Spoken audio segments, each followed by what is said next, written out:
Donc, bienvenue dans cette interprétation du talk de Hannes Menach sur le protocole TCP, Transmission Control Protocol. Hannes Menach travaille dans une organisation non gouvernementale, le Centre pour la cultivation de la culture, de la technologie. Et il travaille aussi sur Mirage OS, qui est un système d'exploitation open source. Ses recherches touchent différentes parties de l'ingénierie, la programmation, les protocoles réseau, les protocoles de sécurité et bien d'autres choses. Donc, tous vos applaudissements pour sa présentation.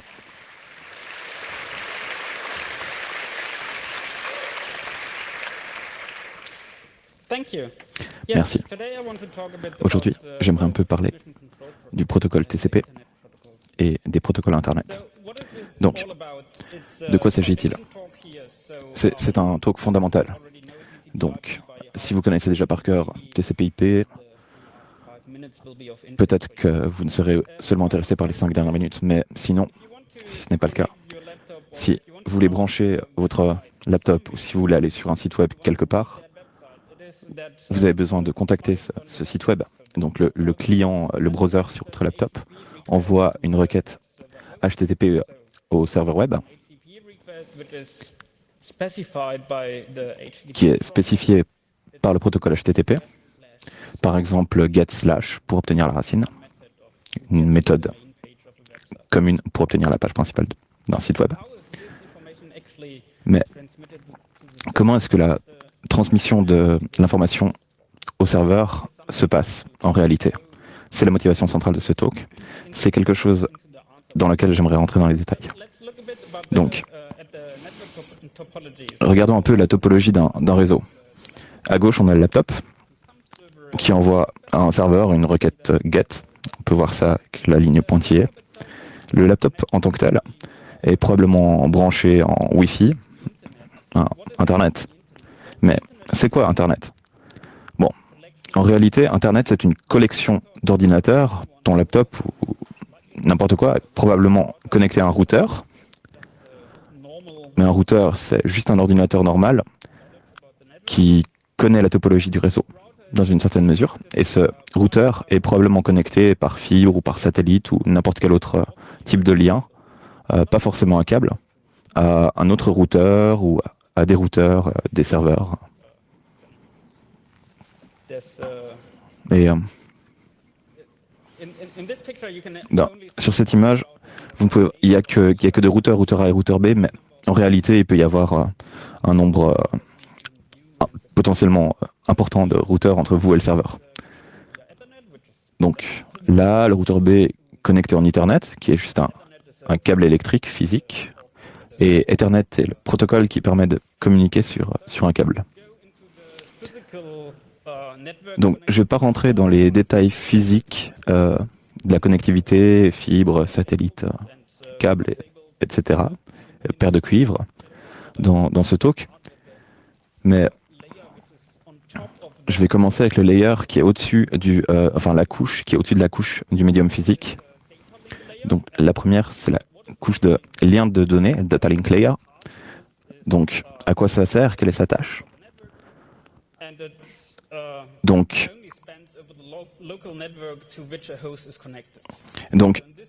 il n'a lieu uniquement sur le lien sur lesquels les machines sont connectées. Typiquement, le layer 2, c'est uniquement entre laptop et routeur A ou routeur B et le serveur. Donc, c'est vraiment au niveau local, le layer B. À quoi ça sert? C'est plutôt simple. Ça sert à bouger des paquets Internet entre deux hôtes sur le même lien physique. Donc, son seul but, c'est de fournir une abstraction de la chose physique sous-jacente et de combien de bytes on peut transporter en une fois, etc. Donc, le layer du dessus, c'est le layer Internet, déjà. Donc, sa tâche est de transporter des paquets entre différents réseaux, entre des réseaux multiples.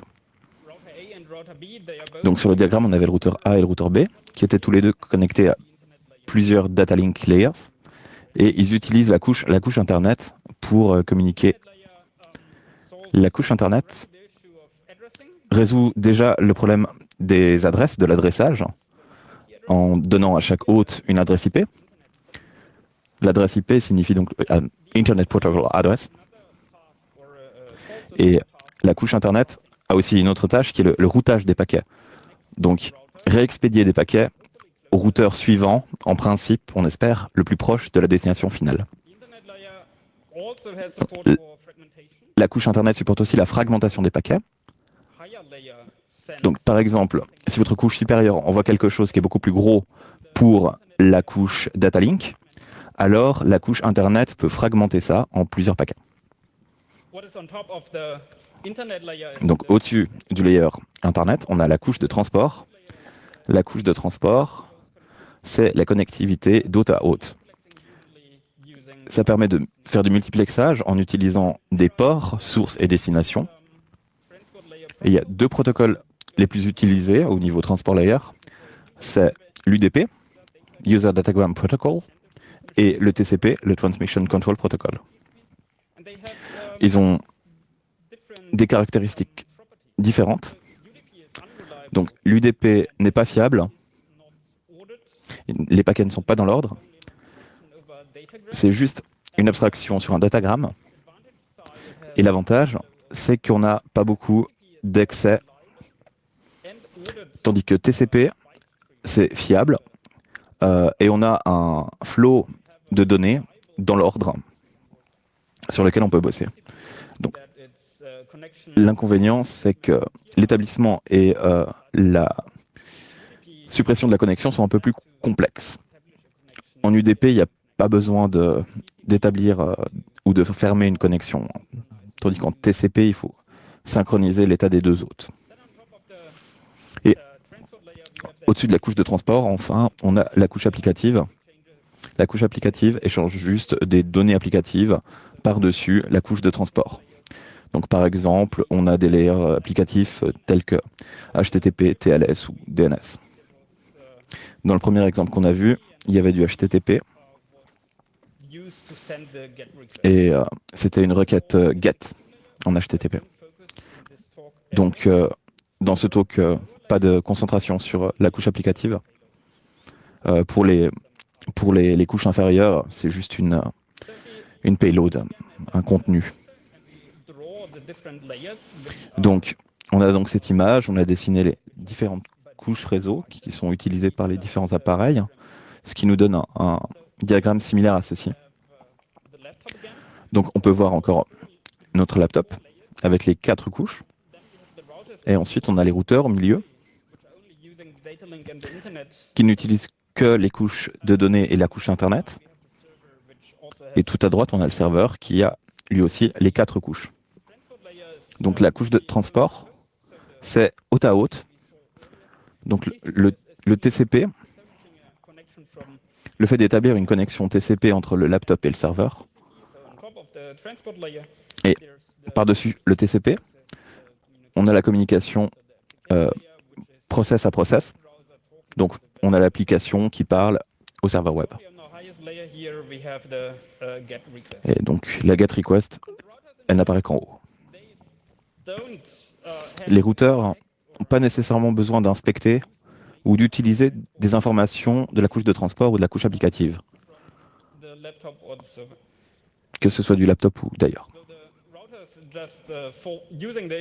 Donc, la couche Internet suffit au routeur pour réexpédier les données, les paquets au routeur suivant ou à la destination. Donc le laptop envoie un segment ou un paquet TCP entier au routeur. Le routeur décide, je vais l'envoyer au routeur B, parce que c'est le routeur B qui est le plus près de la destination finale. Et le routeur B dit, oh, ah oui, mais je sais, je connais ce serveur, je suis connecté en Ethernet, alors je vais l'envoyer en Ethernet au serveur. C'est à ça que ressemblerait le flot de données dans une connexion de ce style. Donc, le paquet ressemble à quoi? On a vu la couche applicative en bleu. Et c'est donc la requête get. Après, la couche de transport rajoute un préfixe avec donc l'entête TCP qui encode certaines données dont on va parler bientôt. Ensuite, on a la couche Internet qui rajoute aussi un entête, un préfixe, l'entête IP, qui est mis donc à l'avant de l'entête TCP.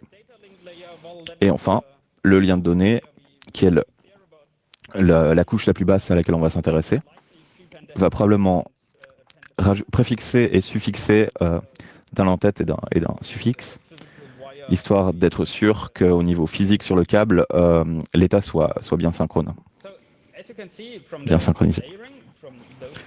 Donc de ces deux images, vous pouvez voir d'un côté les deux couches du bas, et à chaque couche, quand on descend, on rajoute des informations dans les entêtes. La couche Internet, par exemple, si on prend un entête TCP, on a alors la payload TCP, qui est l'application, la donnée applicative. Et on peut remplacer ça par de l'UDP. Donc je ne vais pas rentrer dans les détails du Data Link Layer. Donc là on peut voir un en-tête IPv4 d'un paquet ou d'un frame IPv4. Donc c'est au minimum 20 octets avec certains champs, la version sur 4 bits. En général, actuellement, c'est la version 4.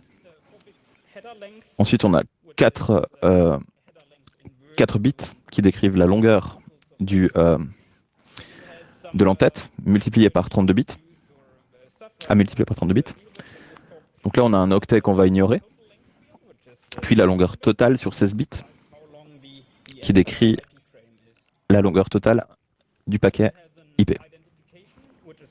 Ensuite, on a un champ d'identification qui fait aussi 16 bits, qui est un nombre unique. Et 16 bits pour des flags sur la fragmentation et d'autres fonctionnalités. Donc, comment est-ce que la couche IP décide que faire de ce paquet applicatif? Est-ce que je dois le fragmenter, etc., etc. Si c'est le cas, ça va réutiliser le même numéro d'identification et on va voir des flags dans ce champ de fabrication et offset. Ensuite, on a un champ de 8 bits, donc un byte, un octet. Le TTL, le temps à vivre, c'est un compteur.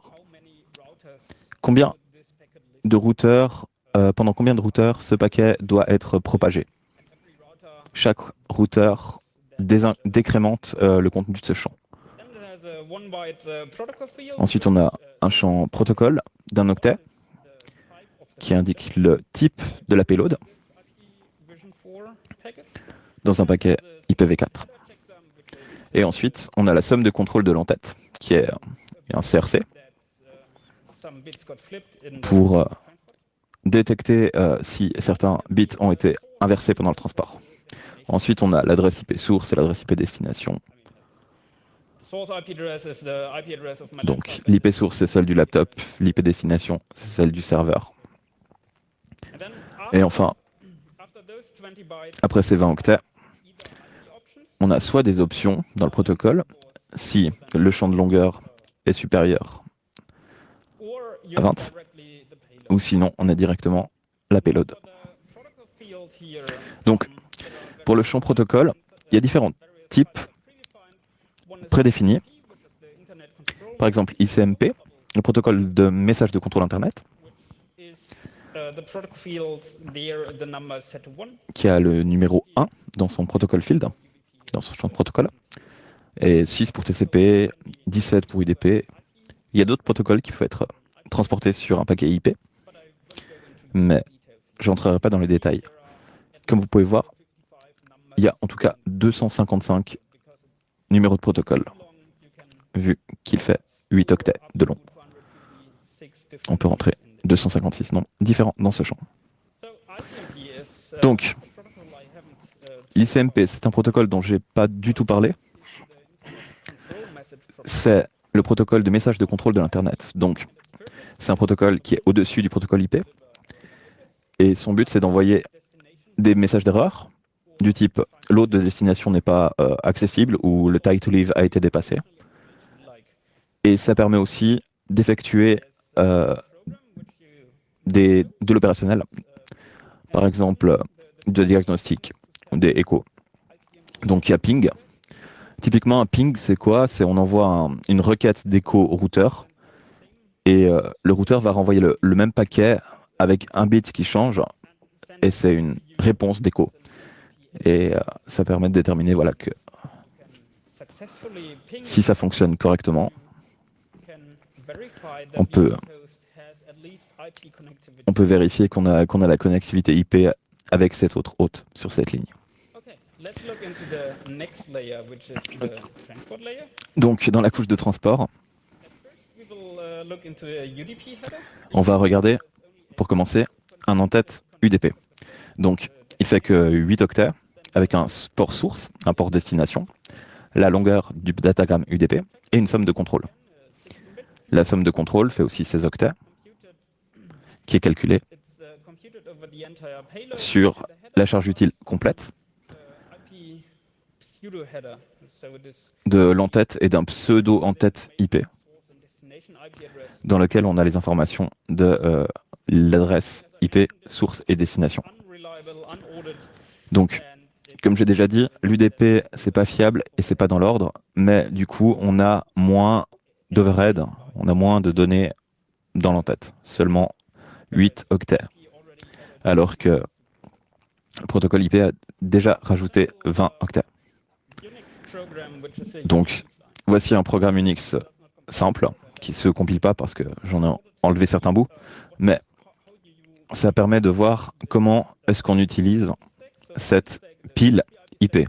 Donc la pile TCP/IP est en général dans le noyau et a une API de programmation. Donc, on a l'API de sockets Unix. Et donc, en général, elles contiennent toutes les mêmes 6 ou 7 fonctions. Donc, la première, c'est socket, socket open. Donc, ça ouvre un descripteur de fichier. Ça spécifie la famille d'adresses et le type de socket. Donc, là, ça veut dire que c'est une famille d'adresses Internet et que c'est une socket orientée datagram. Donc, une fois que c'est créé, on récupère le file descriptor. Et pour un client UDP, il y a juste à dire, je vais utiliser la fonction send_to qui prend en paramètre le file descriptor de la socket et la donnée à envoyer afin de l'envoyer à l'autre bout. Donc, c'est pas fiable, hein, c'est juste envoyer et oublier. Et à la fin, on ferme un socket avec un close, si on a envie d'être sympathique. Et de l'autre côté, si on veut implémenter non pas un client, mais un serveur UDP, bah, ce qu'on fait, on ouvre encore une socket. Ensuite, on a une fonction qui s'appelle bind, qui lie un file descripteur à une adresse IP spécifique sur le serveur ou sur la pile réseau. Et ensuite, on a une fonction qui s'appelle receiveFrom, qui prend le file descripteur de la socket, un buffer, une taille maximum, un offset.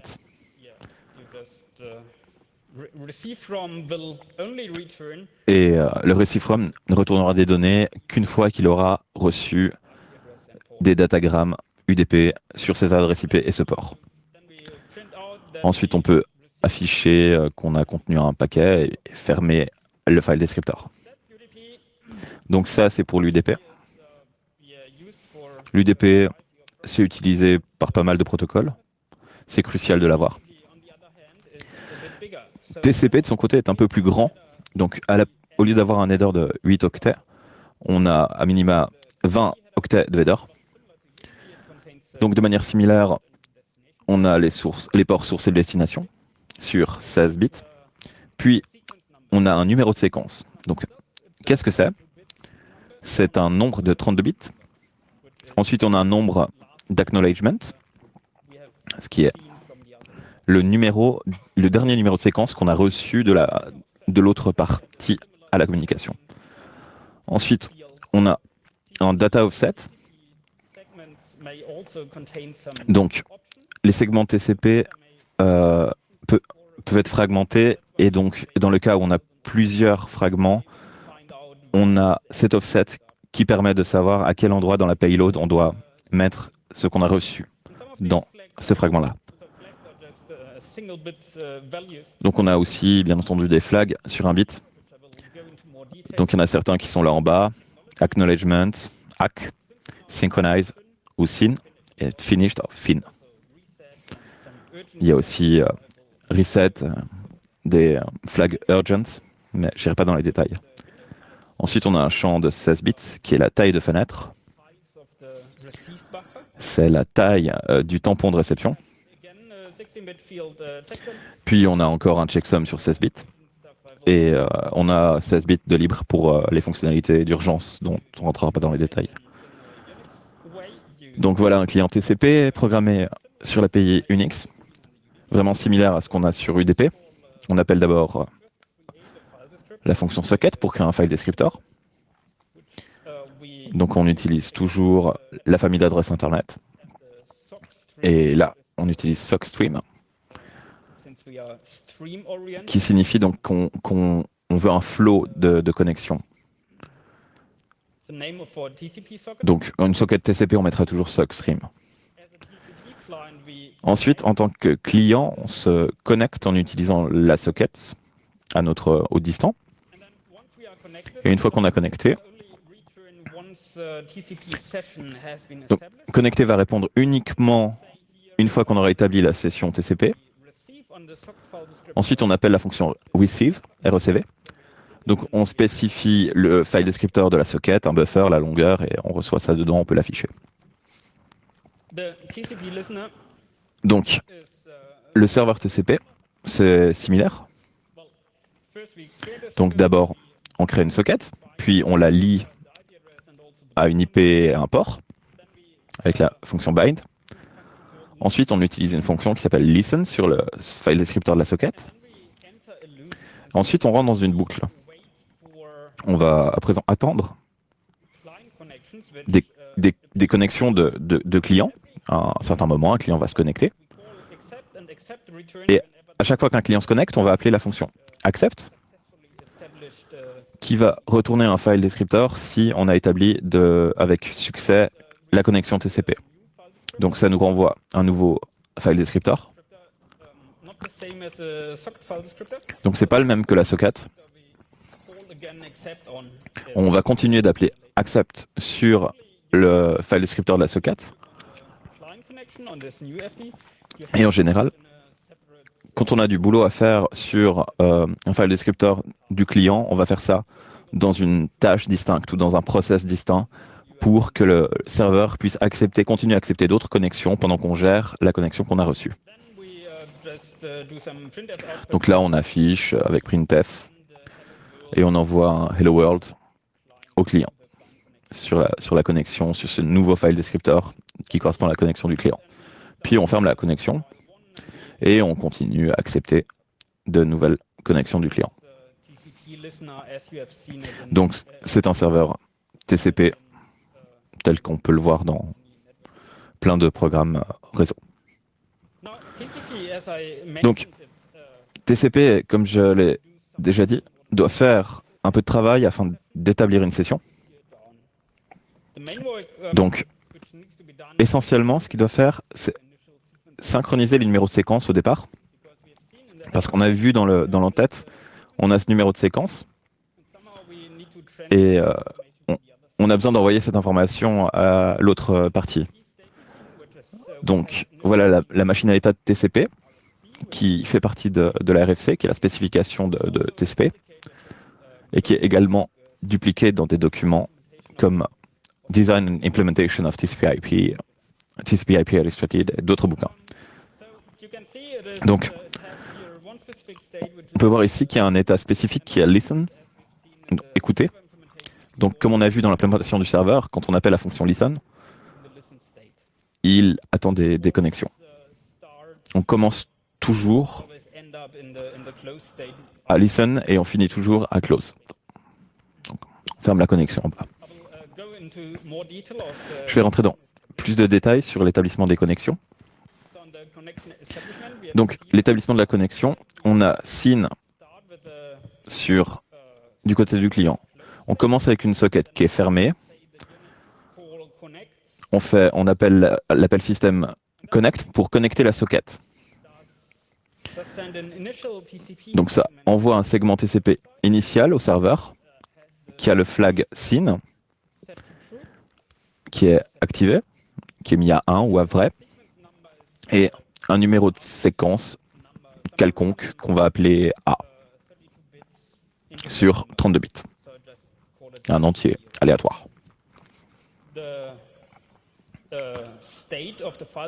Donc l'état du file descriptor passe de fermé à SYN sent, pour dire qu'on a envoyé le paquet avec le flag SYN pour la synchronisation. Donc c'est un segment TCP sans données qui a juste un header, un en-tête. Donc du côté du serveur, on était en closed, mais on a préparé le serveur en appelant la fonction listen, et donc on était dans l'état listen. On écoute les connexions. Puis on a appelé accept, et accept est bloquant jusqu'à ce qu'on ait reçu un paquet avec un SYN d'un client. Et une fois que c'est le cas, on a un nouveau file descriptor qui est créé. Et du coup, le serveur passe dans l'état SYN received. Donc, il envoie un paquet TCP avec juste un en-tête, avec le flag SYN et le flag ACK qui sont mis là, le numéro de séquence qui est mis à B, et le numéro d'acknowledgement est mis au numéro A qu'on a reçu dans le paquet SYN, incrémenté de 1.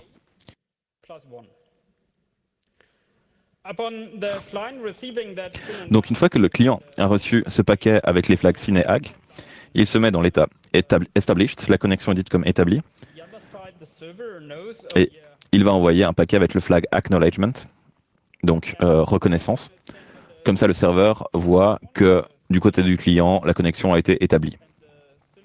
Donc, le numéro de séquence, c'est A plus 5, on l'a déjà utilisé, et le numéro d'acknowledgement, c'est B plus 1, donc le B qu'on a reçu au message d'avant. Donc, c'est le numéro de segment du serveur. Donc, une fois que le serveur a reçu ça, il passe aussi dans l'état established, donc la connexion établie. Les numéros de séquence. Donc, c'est une bonne idée de choisir des numéros de séquence aléatoires au début. Ça permet d'éviter des attaques diverses. Le numéro d'acknowledgement, c'est le numéro de séquence incrémenté de l'autre en face. Et le numéro de séquence est incrémenté pour chaque octet de données, FIN et SYN. Chaque paquet est retransmis s'il n'a pas été acknowledged. Donc chaque paquet doit être acknowledged. Sinon, ça continue jusqu'à ce qu'il y ait un timeout qui soit atteint. Donc ça réessaye plusieurs fois, puis ça détermine que la connexion ne passe pas. Donc TCP nous permet de faire du contrôle de flow. Qu'est-ce que ça veut dire? Dans une pile réseau, on a un tampon de réception pour chaque connexion TCP. Et ce tampon est limité en taille pour éviter de manger toute la mémoire du noyau. Ce qui veut dire que quand une application, un serveur web ou un browser lit des données, eh bien, ça prend de l'espace dans ces tampons. Et quand il y a des segments TCP qui arrivent, on en récupère. C'est une fenêtre tournante, c'est un tampon circulaire si on veut. Donc on a vu ça avec le champ window size, la taille de la fenêtre dans l'entête TCP, qui détermine, qui permet d'indiquer à l'autre partie quelle est la taille du tampon de réception de son côté à soi. Et afin d'éviter l'interblocage, il y a également un timer, un compteur. Et quand la taille de fenêtre est 0, ça provoque un timeout. Donc, ça permet de déterminer une nouvelle taille de fenêtre et d'envoyer des paquets plus petits potentiellement. Donc, on a aussi le contrôle de congestion. En gros, l'idée, c'est contrôler à quelle vitesse les données entrent dans votre réseau. Parce que si à un moment donné vous saturez une partie de vos équipements réseau, ça va pas. Donc on peut éviter ça dans TCP en appliquant du contrôle de congestion, qui par exemple va mesurer la durée temporelle entre le moment où on a envoyé un segment et le moment où on a reçu l'acknowledgement. Donc en général, on commence lentement pour éviter la congestion et puis on augmente la taille de la fenêtre jusqu'à ce que ça commence à congestionner. Donc les acknowledge. De base, chaque segment est acknowledged individuellement. Il y a aussi un mode d'acknowledgement à retard qui évite d'en envoyer plein. Donc on en envoie un de temps en temps. Et il y a aussi une manière de faire des acknowledgements sélectifs qui permet d'acknowledger la réception de segments qui ne sont pas continus, donc qui arrivent dans le désordre. Donc on a aussi une taille maximum de segments ou de datagrammes définie dans TCP pour éviter la fragmentation. Donc, vu qu'on peut avoir plusieurs connexions ouvertes en même temps, qu'est-ce qui peut se passer on peut ajuster cette variable en fonction des conditions d'utilisation. Il y a des extensions à TCP qui existent, telles que la mise à l'échelle de la fenêtre et l'ouverture rapide de connexion, pour que ça aille un peu plus vite. Il y a des attaques, comme le déni de service. Donc, un serveur accepte quelque chose, une connexion, va allouer plein de mémoire pour le client, et le client a juste envoyé un SYN, juste un petit paquet. Donc c'est un déni de service. On a le détournement de connexion. Si on arrive à prédire le numéro de séquence, alors on peut détourner la connexion déjà établie. Et on a aussi des attaques en aveugle dans la fenêtre, où on n'a pas besoin de savoir le numéro de séquence, et on peut quand même insérer quelque chose dans une attaque, dans une connexion TCP préexistante. Par exemple, envoyer un reset, envoyer un fin pour terminer la connexion. Donc les spécifications de TCP sont rédigées en prose anglaise dans la RFC, et il y a plusieurs implémentations en usage courant.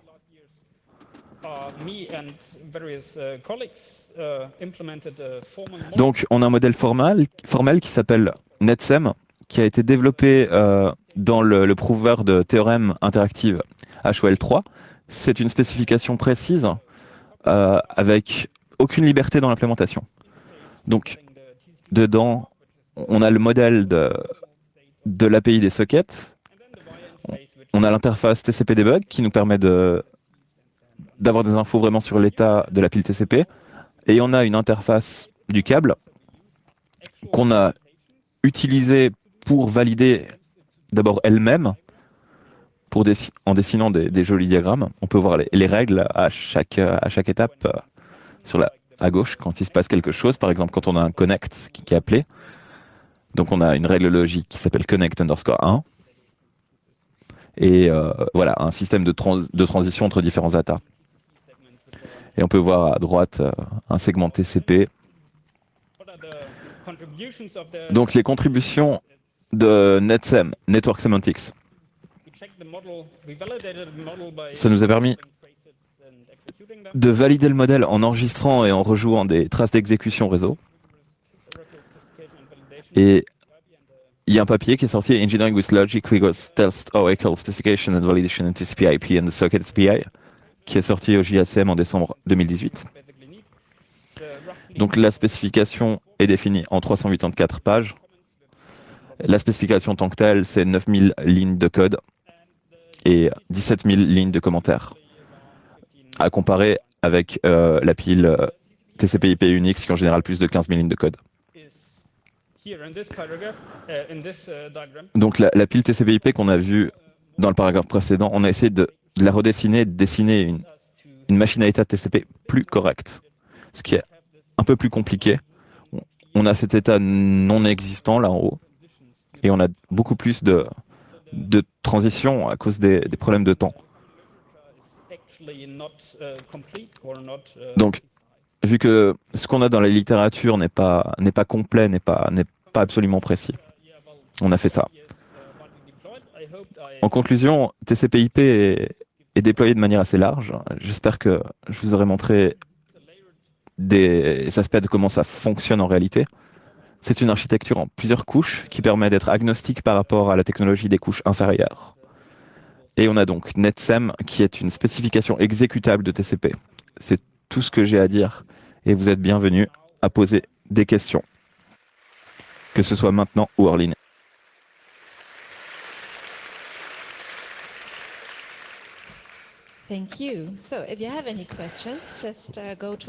Merci. Si vous avez des questions, allez au micro. Nous avons deux micros là, deux micros à droite. Est-ce que nous avons des questions d'Internet? Non. Des questions? Aucune question? Ah, une question. Don't be shy. Right. Hi. Thanks. That was a very interesting talk. So Salut, merci, c'était une présentation intéressante. synthesizing a implementation from the specification, or is it used mostly for Est-ce que validating? la spécification vous permet de synthétiser une implémentation ou seulement de valider? So we have implementation looseness. So at some point in the implementation, you have to Donc, choose whether you dans l'implémentation, elle est pas définie de manière stricte. Donc, quand tu implémentes TCP, tu dois choisir si tu implémentes de telle ou de telle manière. Quand tu arrives sur une condition d'échec, est-ce que tu essaies de retransmettre et tu passes en success ou est-ce que tu abandonnes? ongoing work to use it as a Donc, on continue à travailler sur NetStem pour pouvoir s'en servir comme implémentation. Can it be made efficient as well? Est-ce que vous pensez que s'il y a une implémentation qui peut en être faite, elle peut être efficace? Oui. Yeah, your question, please. Thank you. Ta question, s'il te plaît? How independent is TCP from IP? I mean, can you À quel point est-ce que TCP est indépendant de IP? Est-ce qu'il est possible d'utiliser TCP avec d'autres choses que IP? TCP requires for Vu que a bit of ICMP. TCP a besoin d'un peu d'ICMP pour les messages d'erreur, j'ai jamais vu d'implémentation TCP au-dessus d'un autre médium que le protocole IP. So Donc, je ne sais pas. Je peux y réfléchir. Ça pourrait fonctionner. Okay, your question, please. Ta question, s'il te plaît? So you used Hall 4 for the specification part. Did you actually need to the higher order logic part of Hall? Donc, or was it to just use, tu as utilisé Hall4 pour la spécification. Est-ce que tu as eu besoin des spécifications de haut niveau pour la spécification? I will have to. Il faudrait que je relise. Je crois qu'on a utilisé des fonctions d'IO order offertes par HOL4 pour la logique et des transitions. Yes.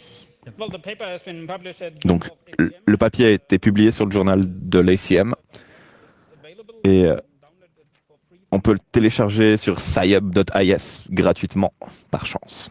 Any more questions? D'autres questions? Then, Non? thank you, Hannes. A warm up Merci, applause, Hannes. please. Applaudissements, s'il vous plaît.